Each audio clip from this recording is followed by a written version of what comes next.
is up, YouTubers? I have two updates for you today. So the first update is my podcast, my audio podcast, is now finally up and live.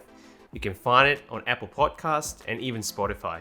So if you're interested to listen to whatever I'm up to during this, what we call the new normal of our lifestyle during COVID-19, do check out my audio podcast as I share with you what I call my COVID diaries. The link in the description of that podcast can be found in the description of this video right below. The other update that I wanted to update you about is the main topic of this video today.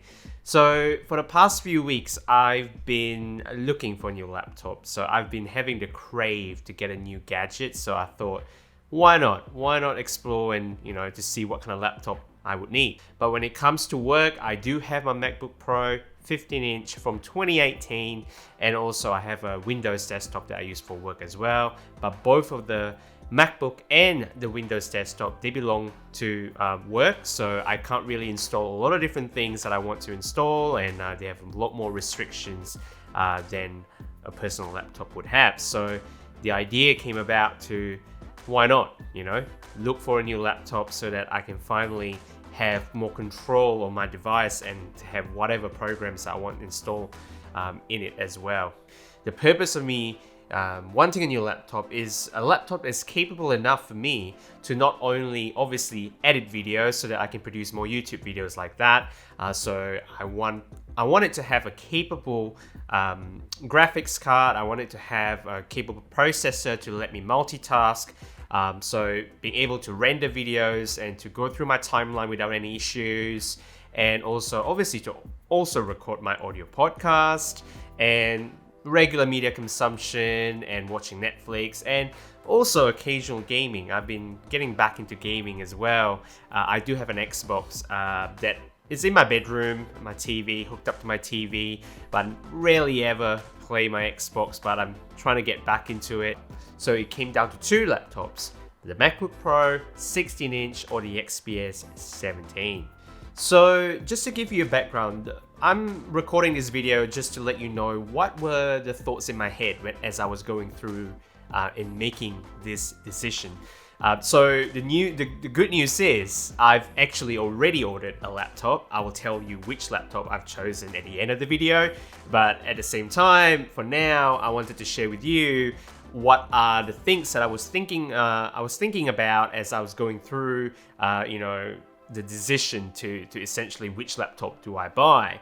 So let's start off with the MacBook Pro 16-inch. So with the MacBook Pro 16-inch, the specs that I was considering was the i9 model. That's and I wanted to equip it with 32 gigabytes of RAM at least, and also the 5500 Radeon graphics card. I know for 2020 they did a minor refresh. It's not really a big refresh. They added an option for the 5600 graphics card option, which is amazing, but the cost is just insane. I think in Ireland it cost about 750 or 800 euros more to choose that option.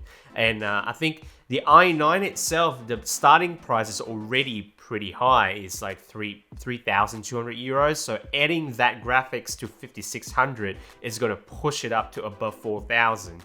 So, but anyway, that was initially the specs that I was considering. The i9, 32 gigabytes of RAM, 1 terabyte of SSD, and also the 5500M 8 gigabyte graphics card. And so as I was considering this laptop, there are a few things that I really like that's really driving me to choose this laptop. Firstly, it's Apple. So I'm an Apple fanboy. Everyone knows that. My friends knows that. So for me, I've used all Apple devices. I have my Apple Watch. I have two Apple Watches actually. I have the one I'm wearing now is my Series 3 that I bought a couple of years ago that I still use whenever I'm exercising. I use it as sort of my active Apple Watch. I also have the Series 5 that I got beginning of this year. I actually bought the titanium model of the Series 5. So I have two Apple Watches. I use the iPhone 11 Pro Max. Like I said earlier, I do have my 12.9-inch 2018 iPad Pro, and I'm used MacBook as well for work, my MacBook Pro 15-inch from 2018. So naturally, the MacBook Pro 16-inch as a personal laptop will be amazing, because I think when you're in the Apple ecosystem, you really get sucked into everything, right? Like iCloud and everything just works seamlessly together. And that's the power of the Apple ecosystem. I think that was the main reason why I thought this would be the one that I was going for. The other reason why I was quite tempted with the MacBook Pro is simply because of the AirPlay feature. The reason why I really appreciate the AirPlay feature is because I have Sonos speakers across my apartment. So in my bedroom, I have my Playbase. In my living room, where I'm working most of the time, and my workstation or my office desk, I have two Sonos, one that's equipped as a stereo speaker, and also I have the Sonos Play 5 that is hooked up to my vinyl player. So my entire apartment is equipped with Sonos, and the good thing is, with the MacBook, with the Mac OS, you can actually AirPlay the entire sound from your laptop to the Sonos speakers. So the fact that you can AirPlay the sound that's coming up from your laptop to all my speakers around my apartment, that was also pretty nice feature to have. So what is then the downside? What is then preventing me to get this laptop? Well, firstly, as I mentioned earlier, is the price. Like the configuration that I was going for, and the fact that I don't even want to consider getting the 5600 graphics card.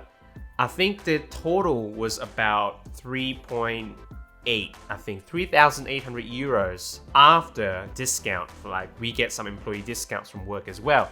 So it's nearly 4,000 euros just for a piece of laptop. I was initially budgeting about 3, but if I wanted a configuration that I was trying to build with the MacBook Pro 16-inch, is going to cost me nearly 4,000 euros. And that's not even with the Apple Care Plus, which I usually get for all my Apple devices. So that's going to cost me another 350 euros easily. The second issue for me with the MacBook Pro is that it's such an odd time to get the 16-inch. With all the rumors going that they might refresh it at the end of the year, I think it's going to be another small refresh, and most likely it will be the 10th gen Intel chip. And then you will also apparently get a better webcam, a 1080p webcam finally. The other thing is also the fact that, Apple has announced that they're transitioning out of Intel. I'm curious to see what the future brings to the MacBook Pro lineup after transitioning out of Intel. So I thought to myself, why not wait until a couple of years or 2 to 3 years once that transition has completed, then reconsider to go back to the MacBook Pro and get a MacBook Pro at that time. So that's another reason why I thought maybe this is not the best time or the best reason to get a MacBook Pro compared to the XPS 17 or Windows laptop. Now let's switch it to the XPS 17.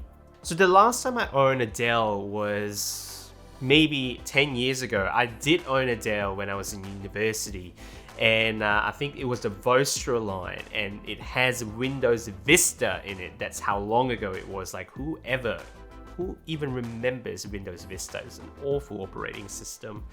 But yeah, that was the last time I owned a Dell laptop. So now it's since then, I think Dell has stepped up their game. Their laptop has been amazing, the XPS line especially. And with the recent 2020 refresh, they've really, again, stepped it up another notch this time, because they pretty much redesigned, or rather had a new design, first time in a lot of years. I think it's almost 5 years since the last design change for XPS lineup. And looking at the YouTube videos on the XPS lineup, the 15-inch and the 17-inch, even the 13-inch, they look flawless. I can't even emphasize that.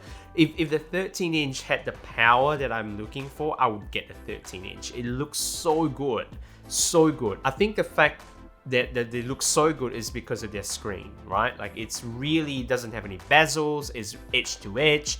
They call it Infinity Edge, and I think for me, that's one of the drivers for me to get the XPS, because the screen just looks amazing, and the color accuracy, the brightness, everything is just so amazingly reviewed at this time when it comes to the XPS. Look, when it comes to video editing, I use Adobe Premiere Pro, so it doesn't really matter if I use the macOS or Windows because Adobe supports both operating systems. So if I were to use Final Cut, for example, then I have no option but to really just get the MacBook Pro. And the fact that, I want to casually game, I think having a Windows laptop will be good. And the Dell laptop is powerful enough to have basic gaming. It's not a gamer's laptop, it's not marketed as that, but it depends on the configuration you're going for. You will have that option to game as well. So I know I didn't mention what configuration I was considering for the XPS 17. Well, firstly, it's this 17-inch model, the XPS 17. So I wanted the 8-core processor, i7. I wanted the RTX 2060 with Max-Q. And I opted for also to choose the 1TB SSD. And also the problem is with the Dell, I think when I was looking at the configuration compared to the MacBook, is that you can't change the RAM, you can't upgrade it. At least not here in Ireland and the UK. They don't really give you an option to change the RAM configuration. But the good news is, which is also another reason or positive stuff of the XPS, is that you can actually manually or do it yourself. You can actually open up the laptop behind and then buy your own RAM and then hook up more RAM into it if you want more RAM or even more SSD space. The only downside of the XPS 17, I think the only thing I could think why I wouldn't get this laptop, simple as it's not Apple, and that's the only reason why. I think when we talk about the ecosystem, I think the Apple has the edge there because everything syncs together when it comes to my messages and even my Safari bookmarks, everything. It just syncs everything for me. I can even log into my laptop using my Apple Watch. I thought that was cool, although the Windows do have Windows Hello, and also they also have the Touch ID right there on the XPS 17 as well, so it's not too bad. But that's the only thing that would prevent me to get the XPS 17. So like I said in the earlier part of my video, I've actually ordered my laptop last week. I've already ordered something, and I think by now you probably would have guessed which laptop I went with the the stuff that I was telling you about for the comparison between the two laptops and what was going through my head. Yes, I went with the XPS 17 simply because it just makes more sense for all the reasons. Like, it's a new laptop, it's released just a couple of months. It's more decently priced. Even with the configuration I was telling you about, it only came to about 3,000 euros, which is about 1,000 euros cheaper than what the MacBook Pro would have given me. So what do you think? Which one would you have preferred? Like, did I make the right decision? I'm going to review the laptop when I get it. Hopefully I get it next week. And then we will talk about that again, what I like and what I don't like about the laptop when I physically touch it, because I haven't actually seen it in person yet. So I'm really curious to see if I like it. I have 2 weeks to decide if I want to keep it. If not, I'll go back to the MacBook Pro. So let me know what you think in the comments down below. And if you haven't subscribed to the channel, remember to subscribe. And if you love this video, give it a thumbs up. And also do check out my audio podcasts on Spotify and Apple Podcasts as well. Till then, thanks for listening and thanks for watching. Until next time, see ya.